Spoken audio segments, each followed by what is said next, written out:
पंचम भाव का स्वामी आपका पंचमेश इष्ट ग्रह कहलाता है और वह जब भी अपनी उच्च अवस्था में होगा तो वह जहां होगा, जहां देखेगा और जो भाव उसको समर्पित हुए या उसको मिले, वहां सभी जगहों पे वह अपने अच्छे प्रभाव लाने की कोशिश करता और लेकर के भी आता है। नमस्कार राशि के लिए पंचमेश पंचम भाव के स्वामी मंगल ग्रह अपनी उच्च अवस्था में 5 फरवरी 2024 को आएंगे और 15 मार्च 2024 तक यहीं पर रहने वाले हैं। पूरे पूरे 40 दिन अपनी उच्च अवस्था मकर राशि में होंगे।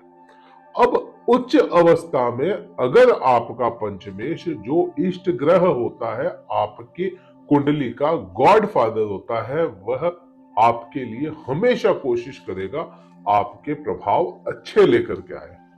लेकिन उसका जो स्वभाव होगा, पंचमेश का स्वभाव होगा, वह स्वभाव भी नहीं छोड़ता। आप पे इस समय में क्या प्रभाव आएंगे या कैसे बदलाव होंगे आपके साथ पूर्ण चर्चा कर रहे हैं। मंगल द्वितीय भाव में है आपके, आपका जो लग्न चार्ट होगा उसमें द्वितीय भाव में ये मंगल आए हैं, तो द्वितीय भाव में वाणी को सबसे पहला इफेक्ट इसका यही आएगा। हो सकता है एक दो दिन पहले से ही यह शुरू हो जाए। वाणी में अग्रेशन यह मंगल लेकर के आएगा, क्योंकि मंगल को रक्त का कारक, ब्लड रिलेटेड मंगल ग्रह को माना जाता है। ऊर्जा का ग्रह है, ऊर्जा का एक बहुत बड़ा स्रोत है, ताकत का स्वरूप मंगल को माना जाता है और थोड़ा सा क्रूर स्वभाव है। क्रूर ग्रह नहीं है, स्वभाव इसका क्रूर है, गुस्से वाला है और पराक्रमी है, योद्धा है मंगल। तो यह अगर योद्धा वाणी के भाव में जाएगा तो योद्धाओं की बोली कैसी होती है, धीर गंभीर, एकदम से थोड़ा सा अग्रेशन होता है उनकी बोली में। तो यही बोली आपको अग्रेशन लेकर के आएगी, थोड़ा सा अग्रेसिव वाणी के मामले में यह धनु राशि वाले जातकों को कर दे। सटीकता बहुत यहाँ पे आपके लिए मायने रखेगी, सटीकता के साथ में अग्रेशन यह लेकर के आएगा। अब यही से, क्योंकि सेकंड हाउस जो है यह कुटुंब का हाउस भी माना गया है और पंचमेश अगर सेकंड हाउस में जा रहे हैं, कुटुंब के भाव में जा रहे हैं, तो कुटुंब में आपका एक तरह से वर्चस्व लाने का काम यह मंगल करने की संभावनाएं पूरी पूरी यहाँ पे हो जाती है। अब इसका व्यवहार अगर बात करें व्यवहार की, तो धनु राशि के लिए व्यवहार बड़ा ही सुखद व्यवहार या बड़ा अच्छा व्यवहार होता है, क्योंकि बृहस्पति और मंगल का व्यवहार आपसी बहुत अच्छा है, इनके संबंध अच्छे हैं, व्यवहार इनका अच्छा है, व्यवहार अग्रेशन वाला है मंगल का। और इसकी दृष्टियों पे अगर जाएंगे तो दृष्टियां मंगल को बड़ी स्पेशल मिली है, जो दूसरे किसी ग्रह को नहीं मिली।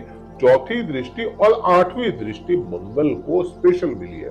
सातवीं तो सभी की कॉमन होती है, लेकिन चौथी दृष्टि किसी दूसरे ग्रह के पास में नहीं है, आठवीं दृष्टि किसी दूसरे ग्रह के पास में नहीं है, तो इनके प्रभाव भी वैसे ही आएंगे। चौथी दृष्टि में आपके पंचम भाव पे ही आ रही है दृष्टि, क्योंकि पंचमेश की दृष्टि पंचम भाव पे आ जाना पंचम भाव में इजाफा करने का काम करेगा। और यहाँ पे पहले से बृहस्पति बैठे हैं, क्योंकि मेष राशि में बृहस्पति है अभी, और बृहस्पति यहाँ पे आपके वैसे ही अच्छी पोजीशन लेकर के बैठे, मंगल की दृष्टि और आ गई, तो यहाँ पे प्रेम संबंधों में इजाफा करने का काम यह करेगी।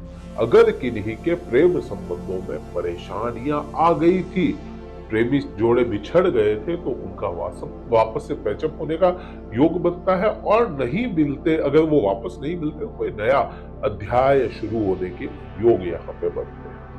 संतान सुख से आपको यहाँ पे सराबोर करेगा, संतान सुख आपको मिलता हुआ नजर आएगा। यही से अगर कोई शिक्षा ले रहे हैं, उच्च शिक्षा की बात नहीं है, कोई भी तरह की शिक्षा अगर ले रहे हैं, तो वह भी आपको यहाँ पे दिलाता हुआ ही मंगल नजर आएगा। और आपका पूरा पूरा दिमाग जो है वह उन्हीं चीजों में, अगर कोई चीज सोच ली तो इन 40 दिनों में वह आपके योग पूरे बन जाते हैं कि वो होगी, क्योंकि वो दिमाग लगेगा वहां पे, वाणी भी वहीं पे लगेगी, मन वहीं पे लगेगा, क्योंकि मन का भी भाव तो यही से आता है ना, मन की इच्छाएं पूर्ति करवाने का भाव, इच्छाएं पूर्ति करवाने का योग यहाँ से मंगल बताता है। कोशिश करेंगे और काम होता चला जाएगा। बात सातवीं दृष्टि की करते हैं। सातवीं दृष्टि आपके अष्टम भाव का ही है। अष्टम भाव को अगर समझे तो अष्टम भाव आपका पेन होता है, दर्द होता है, दुख होता है, और उस पर अगर पंचम की दृष्टि आ गई है तो इन 40 दिनों में किसी भी प्रकार का दुख, दर्द, पीड़ाएं आपको थी तो वह यह कंट्रोल करेगा मंगल उन पे।